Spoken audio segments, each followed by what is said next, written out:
Chambre de commerce qui a lancé cette opération parce que la Chambre de commerce, suite aux crises successives que nous avons traversées, nous avons pensé au centre-ville, au centre-bourg, hein, et les commerçants aujourd'hui souffrent quand même. Et donc nous, notre devoir, Chambre de commerce, c'est d'accompagner les commerçants des centres-villes et des centres-bourgs à pérenniser leur entreprise et en même temps leur amener une clientèle beaucoup plus jeune. Donc c'est pour ça que nous avons lancé cette opération commerciale avec des bons d'achat dans le digital.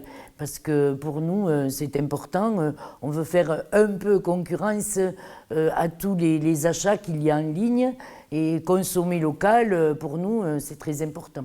On a traversé plusieurs crises successives, depuis les Gilets jaunes, voilà, et puis ensuite on a enchaîné avec une guerre en Ukraine, une crise énergétique, plus récemment des mouvements de grève, qui font que le commerce d'une façon générale, et en particulier celui des centralités, a été particulièrement donc, impacté depuis de nombreuses années, donc effectivement en termes de niveau d'activité.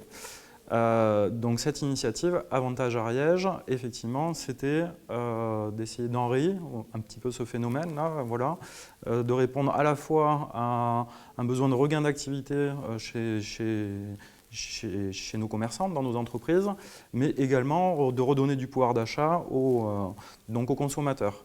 Je crois que de ce point de vue-là, c'est une opération qui a vraiment plutôt très bien fonctionné et qui a répondu à un instant T à ce besoin de relancer cette dynamique. Voilà. Et je crois que c'est le meilleur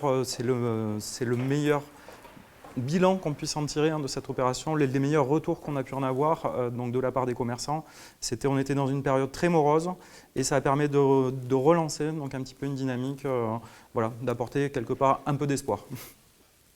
Alors les commerçants, c'est pas qu'ils étaient pas trop actifs, c'est qu'ils ont eu un peu peur de cette démarche et ils ne savaient pas s'ils allaient pouvoir mettre en place dans leur magasin.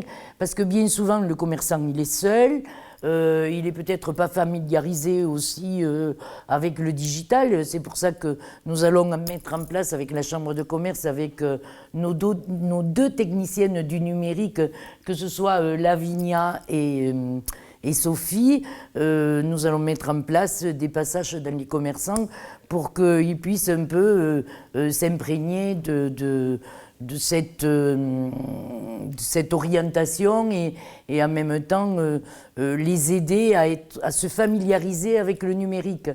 Mais après, moi, j'ai fait le tour du département, autant avec les présidents de communautés de communes, les maires, les managers, enfin, et les présidents d'associations de commerçants. On est allé visiter aussi les commerçants. Nous avons fait pas mal de réunions sur ce beau département. On sent une volonté, on sent que les commerçants, c'est pas toujours évident. Donc nous, Chambre de commerce, on est là pour les accompagner. Ça devait être une opération régionale. Bon, on n'a pas pu tous ensemble se mettre d'accord. Et moi, j'estime que voilà, notre devoir, Chambre de commerce, c'est vraiment qu'il y ait cette redynamisation des centres-villes, des centres-bourgs, et ça crée du lien social. Et quand vous vous promenez dans un centre-ville, je trouve que c'est très agréable. On a des commerçants très sympathiques et on a des commerçants qui, voilà, comme on dit, ils ont un peu la niaque, hein, comme on dit chez nous. Ils ont envie vraiment de s'en sortir parce qu'ils aiment leur métier, ils aiment leur département. Voilà, tout simplement.